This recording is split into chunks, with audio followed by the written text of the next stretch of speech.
Bonjour à tous, bienvenue amis pêcheurs dans notre 6e édition du mini-journal de la pêche en Périgord. Alors un 6e numéro un peu particulier puisque c'est notre date anniversaire.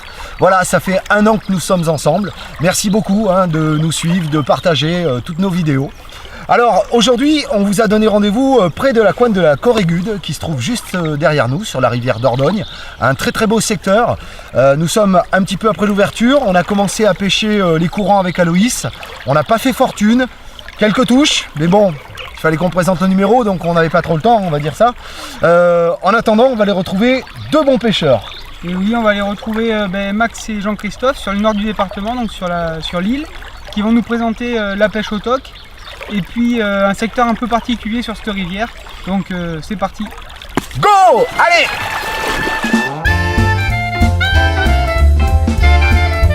Écartez légèrement le sac avec le 6.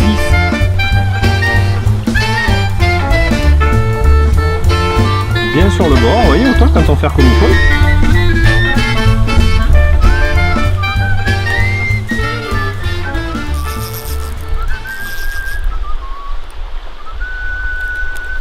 Donc ici on est sur l'île.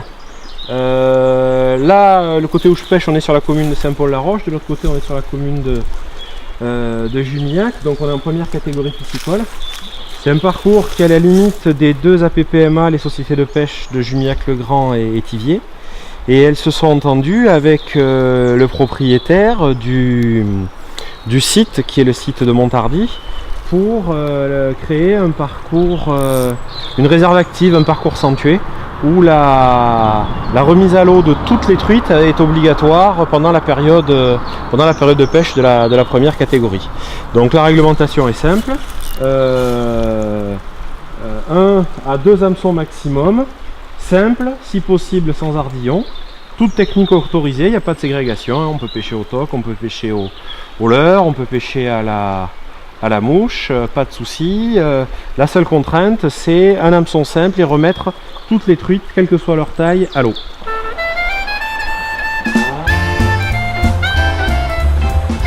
Le matériel idéal, canne à pêche qui est relativement longue, 3,90 m, 6 anglaise. Ça me permet d'aller pêcher un petit peu tous les postes, un petit peu partout sans trop rentrer dans l'eau, d'être plus discret en fait sur l'ensemble de ma rivière, on va dire. Au niveau du moulinet, là on a un petit moulin, taille réduite. Alors mon corps de ligne, c'est du 16 centièmes sur du fil fluo, qui permet de bien visualiser ma dérive. Okay. Et j'ai également au bout là, hop, qui vient se mettre sur mon corps de ligne 2 indicateurs de touche qui eux aussi sont sacrément bien fluo. Mon corps de ligne et mon bas de ligne sont raccordés par ce petit émerillon là. Voilà, c'est un micro émerillon. Je vais utiliser des bas de ligne, on va dire entre 12 et 10 centièmes. Donc là-dessus, je vais y fixer pour commencer un hameçon. On est sur du numéro 10. Pareil, on peut descendre sur du numéro 12 ici, il n'y a pas de souci. Donc là on va attaquer la plombée, donc plombée dégressive.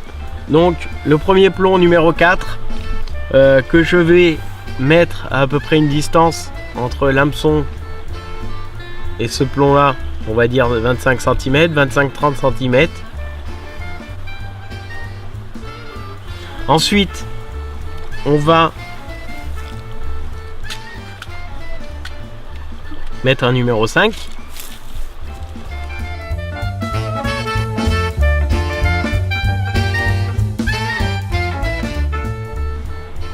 Voilà.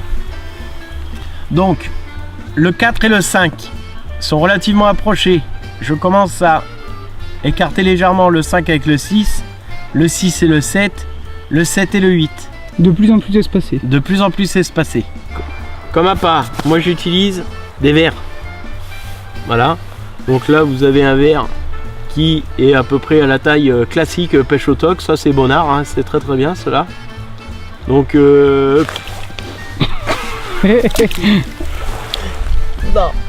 et sur... Ah, il va récupérer ou pas? Eh oui. Impeccable. Il a froid, mais non. Donc allez, go.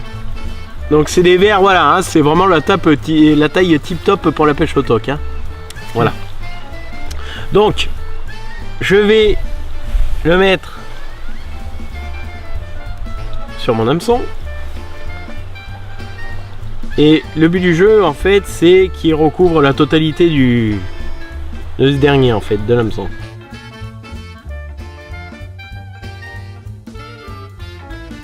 Alors ici, il y a une zone qui est très bien marquée. Ça va se voir très vite. Il y a un courant qui part, une veine puissante sur notre droite, une un tout petit peu moins puissante sur notre gauche, et au milieu, une zone, ce qu'on appelle l'œil en fait, qui est entre deux courants, et là les trucs se stationnent vraiment bien en début de saison.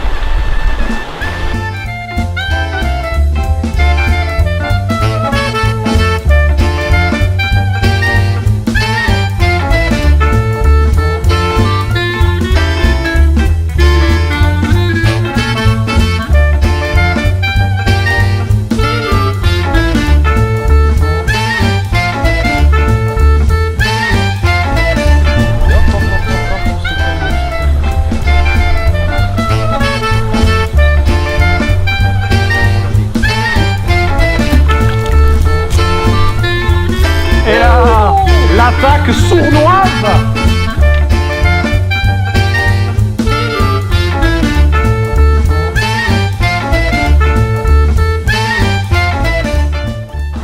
Bien sur le bord, vous voyez, autant quand on fait comme il faut, les poissons sont pris sur le bord. On la décroche gentiment et on n'attend pas. On la remet à l'eau tout de suite, hop, elle est repartie.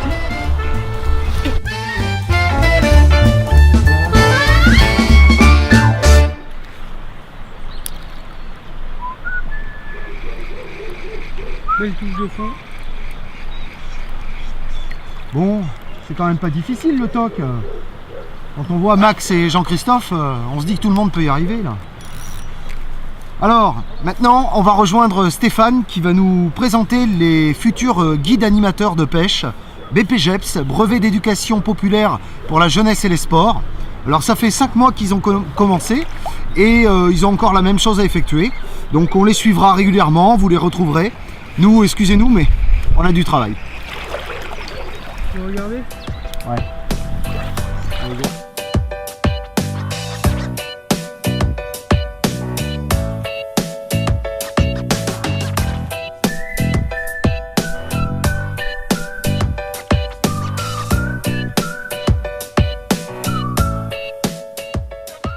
Donc le BPGEPS, c'est le diplôme national qui permet, de manière tout à fait officielle, puisque reconnu par l'éducation nationale et jeunesse et sport, d'amener les personnes titulaires de ce diplôme, justement encadrées du public, de manière générale, en action de pêche, en activité pêche, la faire découvrir, voire éventuellement en faire leur métier, puisque c'est le seul diplôme qui permet de devenir guide de pêche. Ce BPGEPS a été mis en place avec la maison familiale et rurale de Périgueux, en partenariat donc technique avec la fédération de pêche pour tout ce qui est approche du milieu aquatique et technique de pêche, depuis maintenant 4 ans, puisqu'on est à l'heure actuelle à la 4e session de formation du public adulte pour devenir donc animateur guide de pêche. La formation s'étale sur 10 mois de l'année.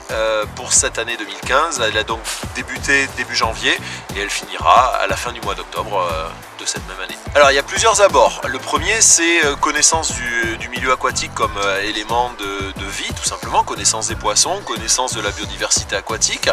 Ça c'est une première approche, connaissance de la législation de la pratique de la pêche aussi. Tout ça, ça se fait en salle.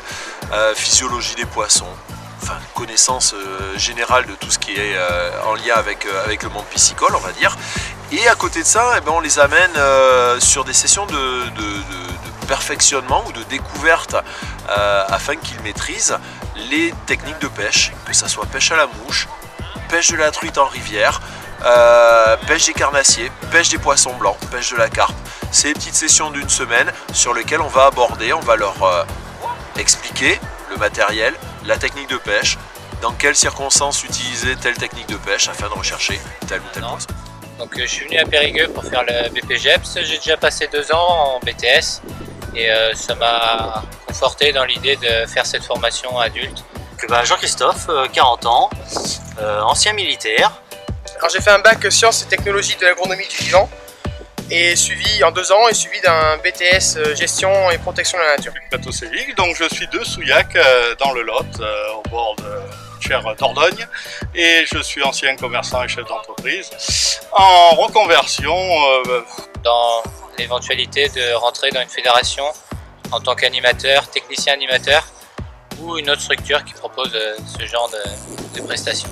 Et en fait, je fais la formation BPGEPS pour faire une diversification d'entreprise avec d'abord un magasin au rayon pêche, ensuite créer une école de pêche et pourquoi pas faire du guidage par la suite si tout va bien. Tout simplement parce que c'est une continuité dans la protection de l'environnement et surtout dans l'animation, c'est-à-dire que tout ce qui est animation, on a pas mal vu en BTS, mais pas forcément orienté sur le monde de la pêche et pas forcément avec un public d'enfants. Pour commercialiser des vacances touristiques au bord de la Dordogne avec évidemment la formule pêche sur la rivière. Alors c'est ouvert à tout le monde, oui, étant donné que c'est une formation adulte. Maintenant, on est bien évidemment limité en termes législatifs là aussi, et c'est sur le sous-couvert, je vais dire, de jeunesse et sport de la région Aquitaine qui labellise et qui valide en fait le plan de formation qui est proposé donc par la MFR de Périgueux. Cette année, on a 11 stagiaires adultes, qui est une très très grosse session de formation pour nous. C'est la première année qu'on a autant de monde inscrit à ce BPGEPS.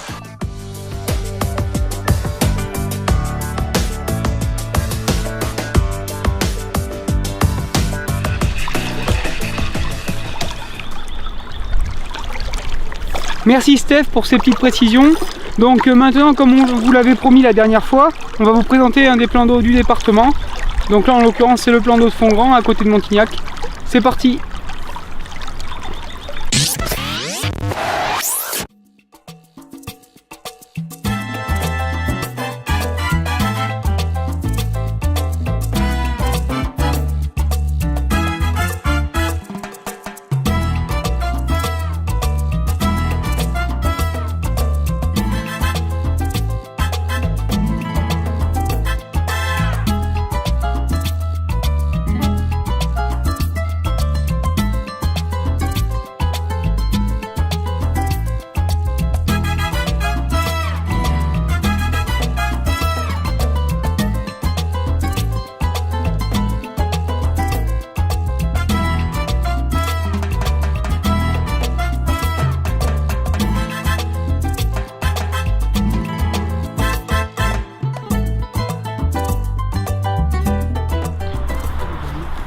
Et bonjour monsieur.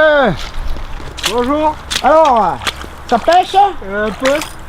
On est content, se promène au bord de l'eau, se balade? On a fait du poisson le jeune? Un peu. On a fait quoi comme un poisson? Des truites? Ah, de la fario? Ouais, sauvages. Des sauvages, des belles sauvages. Vous en avez fait combien? 4. 4, et vous avez remis combien? Aucune. On a le droit de les garder. Foutez de moi? Vous allez vous faire gauler au radar avec ces conneries. Pourquoi c'est pas réglementation? C'est truite. Et la réglementation? Mais il se fout de ma gueule en plus. Tu la regardes la réglementation? Nouveauté réglementation pour 2015, le nombre de salmonidés qui était limité à la capture par jour et par pêcheur dans le département à 6 reste toujours à 6, mais dont 3 truites fario maximum. C'est-à-dire que sur le quota de 6 poissons, il peut y avoir 3 truites fario, 3 truites arc-en-ciel, 4 truites arc-en-ciel, 2 truites fario, mais au maximum 3 truites fario par jour et par pêcheur. Bon, et ben une petite session de pêche très agréable. On n'aura pas fait beaucoup de poissons, mais on aura pris beaucoup de plaisir. C'est déjà ça, Bon, alors le roi de la réglementation, qu'est-ce qu'on fait maintenant? Et ben l'actu c'est aussi. L'actu c'est aussi. Alors, c'est quoi Louis? Et ben les réunions de secteur qui ont eu lieu donc en début d'année. Oui, réunion de secteur où on se retrouve avec les membres des AAPPMA. Toujours un moment agréable, convivial, où on partage les idées, les problèmes, les nouvelles réglementations. En vue de préparer donc l'AG. L'Assemblée Générale qui aura lieu le 28 mars. Voilà. Donc ensuite ça a été les pêches de reprise. Pêche électrique de reprise qui Mais viennent de qu'est-ce que c'est que ces pêches de reprise? En fait, c'est des pêches électriques qui permettent de rattraper des poissons, des petites truitelles qu'on a lâchées l'année dernière. Ça permet à ces truitelles de mieux s'adapter à un milieu naturel pour ensuite les relâcher dans des cours d'eau plus grands. D'accord.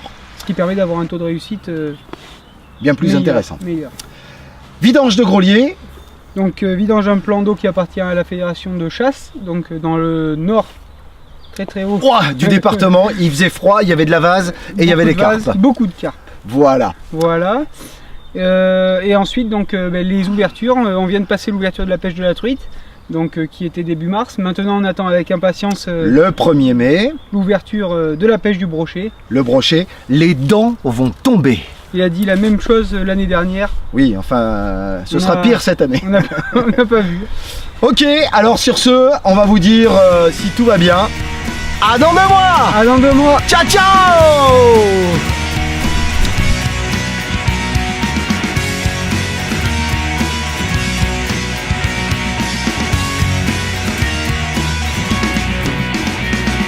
Faites pas que c'est interdit! Eh ben bravo, elle est belle la France, la jeunesse!